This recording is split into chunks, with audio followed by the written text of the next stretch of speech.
Hi, my name is Jason, and if you've seen my last video, then you know that I've left you off thinking about where you want to go in your genealogy.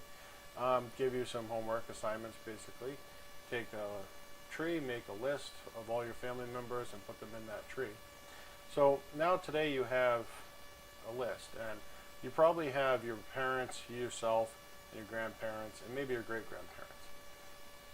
Finding your grandparents is actually pretty easy. What you want to do is you want to go to the library where they're buried, or if you know where they're buried, of course, a lot of people do. You want to go to the library and ask to see their newspaper collection, where, if you know where they're buried, of course, and you can get information. Now, the reason I'd say to do that is you may not know who your great-grandparents are. There may be a lot of information you don't know. So what you want to get is something like this. It's an obituary. It's not particularly pretty when it's printed out, but it does have a lot of information on it. This one is very hard to read because sometimes the microfilm, it's not the most crisp. I mean, we're talking about newspapers here that go back, some cases, hundreds of years, but in this case, probably 60 or 70 years anyway. And so basically the types of things you're looking for when you have an obituary in your hands, when you actually know that date, is you're looking for, who is this person related to, aside from me, of course.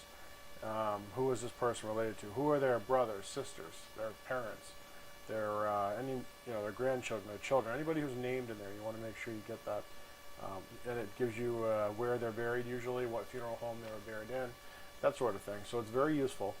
But the most useful thing is really, for me, the parents, because I definitely don't know who parents are. So when you get that information, you're starting to really build your tree back. You've got, for instance, you have your grandparents. You want to know who your great-grandparents are. You go ahead and you find your parents, your great-grandparents, obituary, if they're dead, of course, and you look up their parents right there. And this will give you a ton of information. Unfortunately, there is a lot of it online, but unfortunately, it's pretty sparse online. A lot of times you really do have to go back and look it up. Sometimes the libraries will have finding aids to help you find them.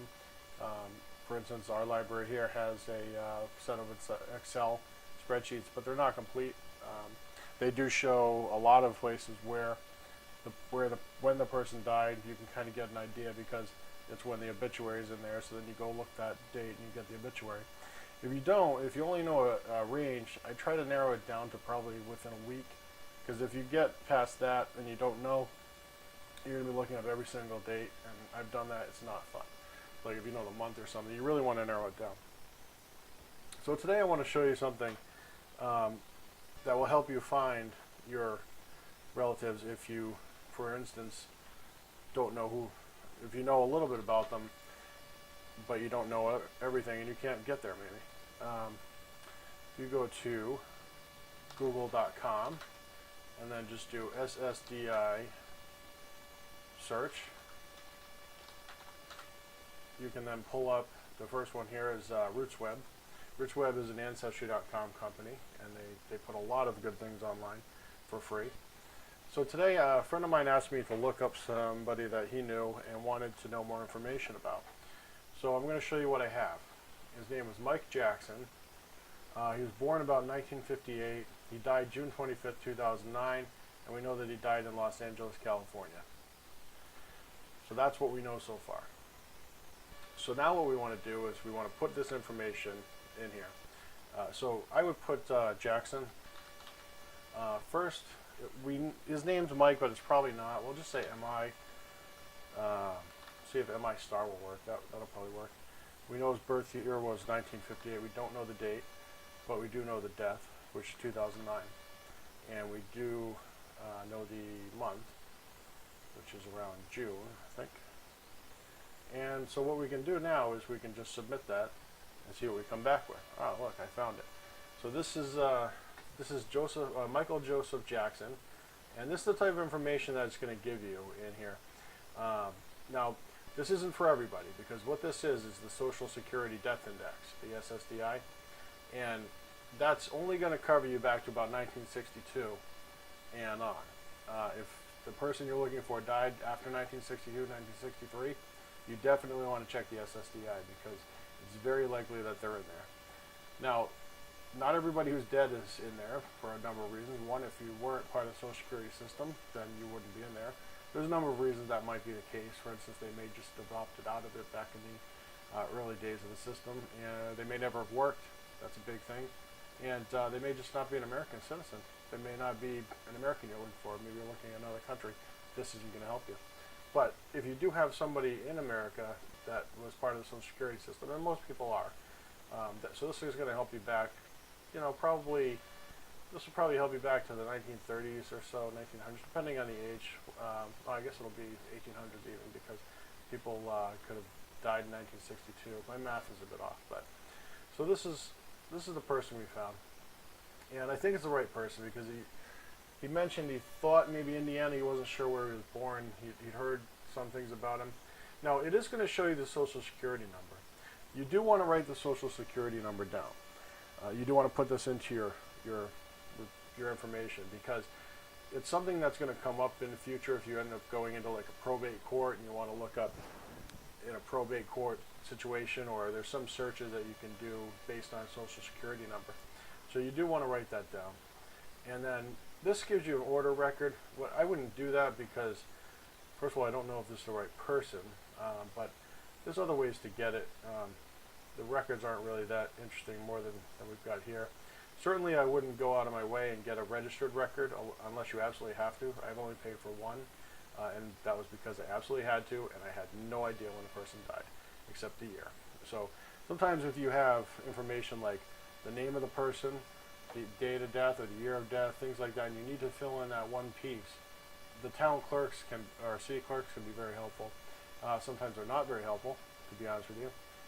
Sometimes I've had them look up things for me and go out just completely out of their way in some places. In some places they don't even want to bother with you, so they make you pay for it if you want it. One thing that they tend to do is they will at least confirm it because they have to tell you if they can give it to you or not. So that's helpful.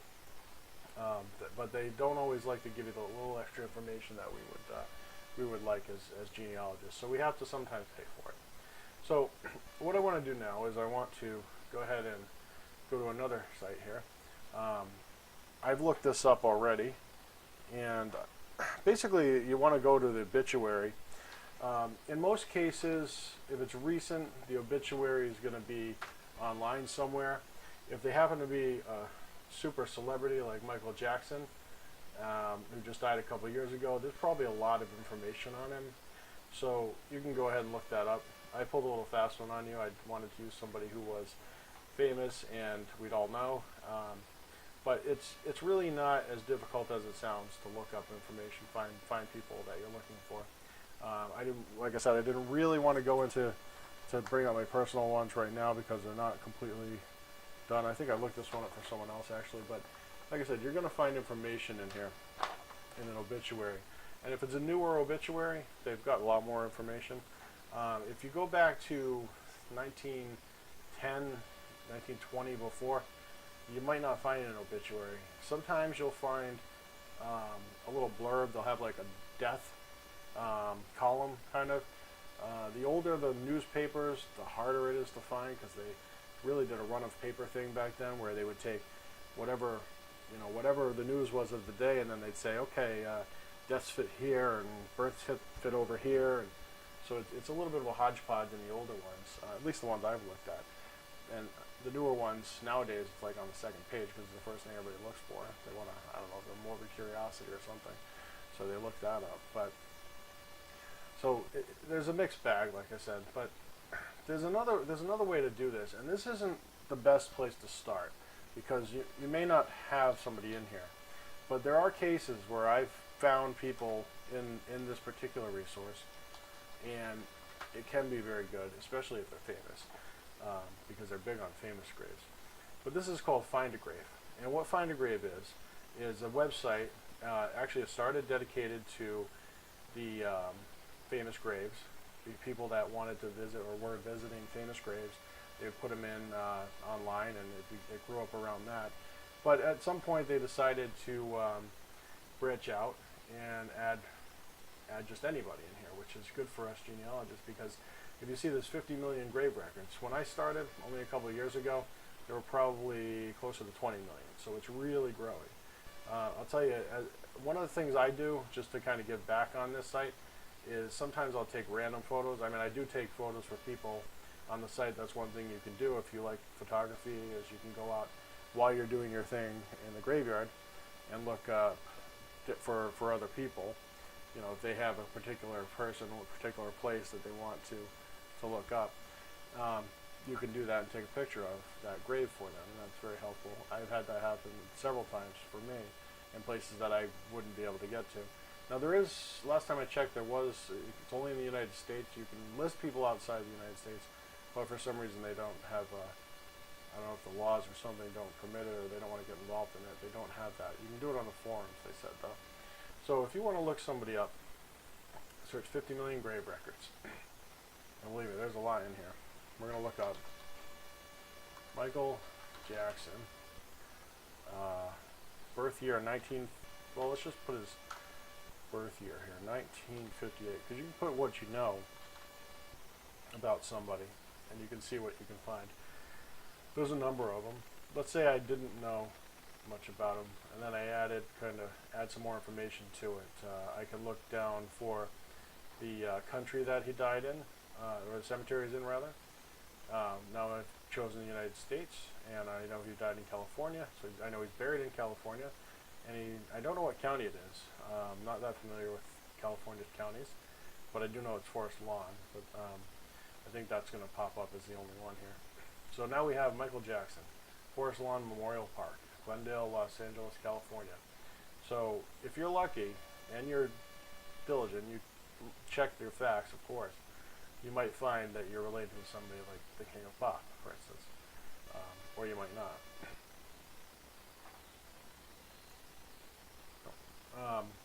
So basically, those are the things I wanted to really talk to you about today. There's a lot of other things, vital records and so on, that you need to start looking at for. There's vital records, birth, marriage, death records, they call them. The death records is what I was just talking about now, not so much about the birth, because you really want to start in the last thing you know about somebody, because that's where, when you go to the newspaper, you're going to find their obituary. Once you find their obituary, you're going to find out who their parents are. And you're going to find out when they were born, approximately anyway. A lot of times they show you the date of birth, but most of the times it's just a year. That helps you narrow that down. And you're starting to fill in the information slowly, but working backwards. So that's what I want to leave you with today. I have a lot more to talk about. There's all sorts of things that we can talk about, but I think this is getting a little bit long, and I just wanted to show you a couple of sites there. And I hope you enjoyed, and if you have any questions, go ahead and send me them. And rate me in YouTube and subscribe and all that. Thank you.